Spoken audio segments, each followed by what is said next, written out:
ही राजी कर लिया था। जैकब भी उसकी बात मान चुका था। इधर शबाना ने शोएब से पूछताछ करना भी शुरू कर दिया, लेकिन उसने रात भर में उसे कोई जवाब नहीं दिया। अगले दिन सुबह जब शबाना शोएब से पूछताछ करने के लिए आई और वो उसे अपने साथ कमरे में ले जा रही थी कि इतने में वहां पर शोएब के पिता एक वकील को लेकर आ गए। ठोस सबूत ना होने की वजह से शोएब को जमानत मिल गई और शबाना को ऐसा लग रहा था कि वो केस हार सकती थी। शोएब अपने पिता लियाकत के साथ में थाने से बाहर आ गया। उन लोगों की गाड़ी बाहर ही खड़ी थी। वकील को उन्होंने वहीं से रवाना कर दिया और वो दोनों अपने घर के लिए निकल गए। जैसे ही लियाकत अपनी गाड़ी में आकर बैठे तो उनका चेहरा काफी उतर गया। वो पुलिस स्टेशन में तो काफी खुश नजर आ रहे थे, लेकिन वो यहां पर कुछ बोल नहीं रहे थे। शोएब ने भी शर्म के मारे अपना सिर नीचे झुका लिया। वो अपने पिता के पास में बगल वाली सीट पर ही बैठा हुआ था, लेकिन उसका मुंह तक खोलने का मन नहीं कर रहा था। उसे समझ नहीं आ रहा था कि वो अपने पिता से किस तरह से और किस मुंह से बात करेगा। दोनों के बीच में खामोशी बनी रही और इसी खामोशी के बीच में वो कब वापस अपने घर आ गए, इस बात की खबर नहीं लगी। उन लोगों का घर एक बहुत ही महंगी जगह पर बना हुआ था। वहां पर सब अमीर लोग रहा करते, लेकिन फिर भी वो अपने अमीर होने का जरा भी दिखावा नहीं करते। किसी की नजर में नहीं आना चाहते थे वो, लेकिन ऐसा भी नहीं था कि उनका रहन सहन बिल्कुल गरीबों जैसा हो। वो दोनों के बीच में कहीं रहा करते थे। जैसे ही लियाकत कमरे में दाखिल हुए तो उन्होंने अपना जैकेट खोल दिया और दरवाजे के पास में खड़ी मेड को थमा दिया। उन्होंने नीले रंग का कुर्ता पहना हुआ था और उसके ऊपर सफेद रंग का जैकेट। तुम मेरे साथ अंदर आओ। जैसे ही लियाकत ने जैकेट दिया, उसके बाद शोएब की तरफ देखते हुए उसने कहा। शोएब जो कि अपने कमरे में जाने ही वाला था, जैसे ही उसने अपने पिता की बात सुनी तो घबरा गया।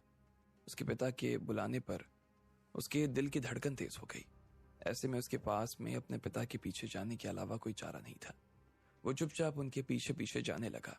शोएब पीछे था और उसके पिता स्टडी रूम में उसके आगे। शोएब ने जाते ही बाहर से दरवाजा लगा दिया और अपने पिता की तरफ देखने लगा, लेकिन उसके पिता उससे कुछ नहीं कह रहे थे। फिर शोएब उनके पास गया और अपने दोनों हाथ बांध कर खड़ा हो गया। तभी एक जोरदार आवाज हुई। उसके पिता ने उसके गाल पर एक जोरदार तमाचा लगा दिया था। शोएब को ऐसा लग रहा था जैसे उसके कान के नीचे सीटियां बजनी शुरू हो गई।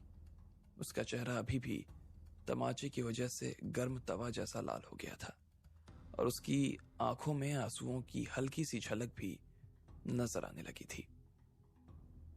मैंने तुझसे पहले ही कहा था ना मैंने तुझसे कि ध्यान से रहना। ऐसा कोई काम मत करना जिसकी वजह से हमें नीचा देखना होगा। फिर भी तुझे अकल नहीं आई, हाँ? तूने आज जेल जाकर मेरी पूरी इज्जत मिट्टी में मिला दी।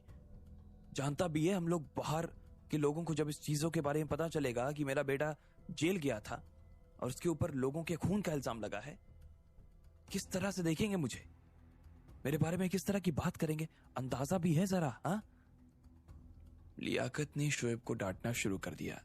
भले ही वो थाने में काफी शांत नजर आ रहे थे, लेकिन अब उनका असली चेहरा सामने आ रहा था। अब शोएब को समझ आ रहा था कि वो अंदर से कितना घबराए हुए थे और उन्हें अपने बेटे से ज्यादा अपने सम्मान की चिंता सताई जा रही थी। वो वैसे भी एक बड़े आदमी थे और उनका सभी सरकारी कामों के बीच अपने काम की वजह से उठना बैठना लगा रहता था। ऐसे में अगर ये खबर लोगों को मिलती कि उनका बेटा जेल चला गया तो सब लोग मिलकर उनकी हालत खराब कर देने वाले थे। उनकी सारी की सारी इमेज पर एक बार में ही बट्टे लग जाने वाले थे और इस वजह से उनका काम तक उनके हाथ से जा सकता था। शोएब ने उन्हें किसी भी आदमी से नजर मिलाने के लायक नहीं छोड़ा था। अब मुझे पता है कि मैंने जो किया गलत किया, मुझे इस बारे में सोचना चाहिए था और करने से पहले आपसे इस बारे में बात तो करनी चाहिए थी, लेकिन मैं आपसे प्रॉमिस करता हूं कि आज के बाद ऐसी कोई हरकत नहीं करूंगा। आगे से शिकायत का मौका नहीं दूंगा आपको अब्बू। शोएब ने उनके सामने तुरंत ही अपनी गलती मान ली। अपनी गलती मानने के अलावा उसके पास कोई चारा भी तो नहीं था। वो जानता था कि उसने जो किया वो गलत किया और इसी वजह से वो अपने पिता से बहस भी नहीं कर सकता था। अगर आज के बाद मैंने ऐसी कोई खबर सुनी कि तूने किसी की सुपारी दी है तो याद रखना मैं तुझे जान से मार दूंगा, लियाकत ने कहा। वो इतने गुस्से में थे कि वो ये भूल गए थे कि वो अपने ही बेटे से बात कर रहे थे। उसके बाद वो अपनी कुर्सी पर जाकर बैठ गए और उन्होंने अपना सिर पकड़ लिया। वो जानते थे कि यह मामला अब इतना आसान तो नहीं रह गया था और ना ही शबाना इतनी आसानी से शोएब को छोड़ने वाली थी। लियाकत ने अपना सिर उठाया तो शोएब ने देखा कि उसके पिता के सिर के सारे बाल जा चुके थे। उनके सिर पर कोई बाल बाकी नहीं रह गया। उनके बाल 30 साल की उम्र से ही कम होने लगे थे और तभी से उन्होंने अपने सिर के सारे बाल साफ कर दिए। लेकिन वो अपने गंजेपन को छुपाने के लिए विग लगा कर रखते और उसे सिर्फ अपने घर पर ही आकर खोलते। उनके साथ काम करने वाले उनके खास लोगों को इस चीज की खबर नहीं थी कि उनके सिर पर बाल नहीं थे। उन्होंने टेबल का दराज खोला और उसमें से एक डिब्बी निकाली। डिब्बी में ढेर सारे सिगार रखे थे। उनमें से उन्होंने एक सिगार निकालकर अपने होंठों के बीच में रखा। उसके बाद उन्होंने उसे दराज से लाइटर निकाला और उसे जला दिया। उन्हें अपने दिमाग को शांत करने के लिए इस वक्त सबसे ज्यादा सिगार की जरूरत थी। जैसे उनके पेट में सिगार का धुआं गया, उसके बाद उनकी जान में जान आ गई। अब उन्हें काफी शांत महसूस हो रहा था। अब मेरी एक बात ध्यान से सुन, यह मामला इतनी आसानी से निपटने वाला नहीं है। ये और ज्यादा उलझेगा। आज तो मैंने तेरी बेल करवा दी है, लेकिन आज के बाद में क्या होने वाला है ना आगे, वो शबाना तेरे खिलाफ क्या करने वाली है, इस बात का मुझे भी अंदाजा नहीं है। उससे निपटने के बारे में तूने सोचा है कुछ? बता। लियाकत ने शोएब की तरफ देखा और पूछा। उनके चेहरे पर अब गुस्सा नजर नहीं आ रहा था जो पहले दिखाई दे रहा था। अब्बू, आपको चिंता करने की जरूरत नहीं है ना। मैं उस शबाना से निपट लूंगा और मैंने ये भी सोचा हुआ है कि अब आगे मुझे और इस केस में क्या करना है। ठीक है, तूने सोच रखा है तो अच्छी बात है। जो भी तू करना चाहता है उसे जल्दी से जल्दी कर ले। बात जितनी आगे बढ़ेगी ना, मामला उतना जटिल हो जाएगा और हम सब इसमें लपेटे में आ जाएंगे। वैसे उस शहबाज के पास में हमसे जुड़ी जो भी इंफॉर्मेशन है, सबसे पहले तो हमें उसे खत्म करना होगा। इस चीज के लिए शहबाज को खत्म करना बहुत जरूरी है। ये काम तू सबसे पहले कर और उसके बाद का जो भी होगा हम देखते हैं। लियाकत ने कहा। वो जानता था कि शोएब के लिए शहबाज जैसे आदमी को खत्म करना कोई बड़ी बात नहीं थी। उन्हें यह भी पता था कि शोएब खुद भी यही करने के बारे में सोच रहा था, लेकिन सब कुछ इतनी जल्दी हो गया कि किसी को किसी से बात करने का मौका ही नहीं मिल पाया और इसी वजह से लियाकत को इतना ज्यादा गुस्सा आ गया। जी अब्बू, शोएब ने कहा। इसके अलावा मेरे पास कल बिहार बॉयज वालों से बात हो गई थी मेरी। उनकी तरफ से हमें खबर मिल गई थी। उन्होंने कहा है कि मेहरा परिवार से हमारा जो लफड़ा चल रहा है उसे निपटाने के लिए हमारे साथ आ जाएंगे। एक बार में मेहरा परिवार का सफाया कर देंगे ताकि हमारी सारी परेशानी एक बार में खत्म हो जाए। लियाकत ने कहा। उसने कल ही राजेंद्र को, जो कि बिहार बॉयज नाम की एक बड़ी सी गैंग का लीडर था, उससे बात कर ली थी।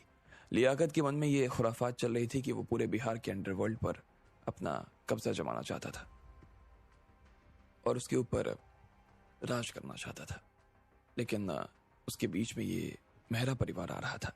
ऐसे में वो मेहरा परिवार को हमेशा के लिए जड़ से खत्म कर देना चाहता था।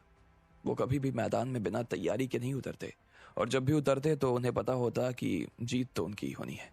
पिछले कुछ सालों में यहाँ के अंडरवर्ल्ड में जयंत का रुतबा काफी ऊंचा हो गया।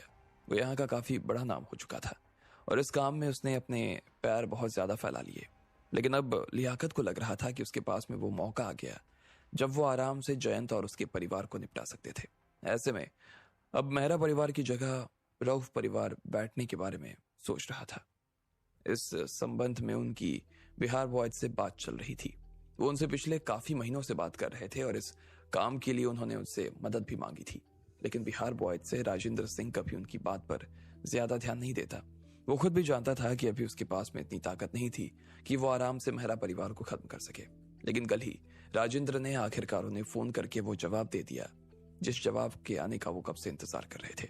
उसने साफ कह दिया कि वो इस काम में उसकी मदद करने के लिए तैयार था। क्या बात कर रहे हो? बिहार बॉयज हमारे साथ आने के लिए राजी हो गए? ये तो बहुत शानदार खबर सुनाई आपने। शोएब ने अपने जगह से उछलते हुए कहा। वो ये सुनते ही काफी खुश हो गया। वो जानता था कि इस चीज का खुद उसे भी कितना फायदा होने वाला था। हाँ, वो सब तो ठीक है, लेकिन पहले तू इस शहबाज के किस्से को खत्म करो और उसके बाद तू मेहरा के घर जाना, उस जयंत मेहरा से बात करना, उसे जाकर तू वही कहना जो मैंने तुझसे कहा है, ठीक है? लियाकत ने अपनी सिगार पीते हुए कहा और उसके बाद वो उस पल के बारे में सोचने लगा जब शोएब उन लोगों से बात करने के लिए पृथ्वीराज और जयंत के घर जाने वाला था। अब्बू, लेकिन आपको नहीं लगता कि ये सब बहुत जल्दी हो जाएगा? शोएब ने पूछा। उसकी बातें सुनकर वो थोड़ा सा कंफ्यूज भी नजर आने लगा। जल्दी हो जाएगा? क्या बात कर रहा है? तुझे लग रहा है कि ये जल्दी हो जाएगा? हाँ? लियाकत ने अपने बेटे की तरफ देखते हुए कहा। उसने जिस तरह की बात की थी उससे लियाकत थोड़े से हताश नजर आ रहे थे। मैंने तुझे कितनी बार समझाया है, जब जिस काम का मौका आता है तब उस काम को कर लेना चाहिए, उसमें जल्दी और देरी नहीं देखनी चाहिए। इसके अलावा भी बिहार बॉयज भी हमारे साथ देने के लिए तैयार है। इससे बढ़कर हमारे लिए और अच्छा कौन सा टाइम हो गया है बताओ? एक बार के लिए अगर ये मौका हाथ से चला गया ना बेटा, तो उसके बाद हमें कब हाथ लगेगा ये मौका है, इसके बारे में मुझे तो कोई अंदाजा नहीं है। अगर तुम्हें आगे बढ़ना है, डिसीजन लेना सीखो और जल्द से जल्द डिसीजन लेना सीखो। क्विक। जो आदमी डिसीजन नहीं ले पाता ना, वो अपनी जिंदगी में कभी आगे नहीं बढ़ पाता, पीछे ही चला जाता है, समझे? जी पापा, आप सही कह रहे हैं। मैं शायद कुछ ज्यादा ही सोच रहा था। मुझे लगता है कि अब मुझे उनसे बात करने के लिए जाना चाहिए। मैं एक बार इस शहबाज का काम खत्म कर देता हूँ, उसके बाद मैं पृथ्वीराज के घर चला जाऊंगा। आपने जैसा कहा है मैं बिल्कुल वैसा ही करूंगा। शोएब ने अपना सिर नीचे की तरफ झुकाते हुए कहा। उसके पिता अभी भी सिगार फूंक रहे थे। आखिर कैसे निपटाने वाला था शोएब शहबाज को, और क्या करने वाला था वो पृथ्वीराज के घर जाने के बाद? आपको क्या लगता है, क्या होंगे इन सवालों के जवाब? कमेंट बॉक्स में कमेंट करके हमें जरूर बताएं।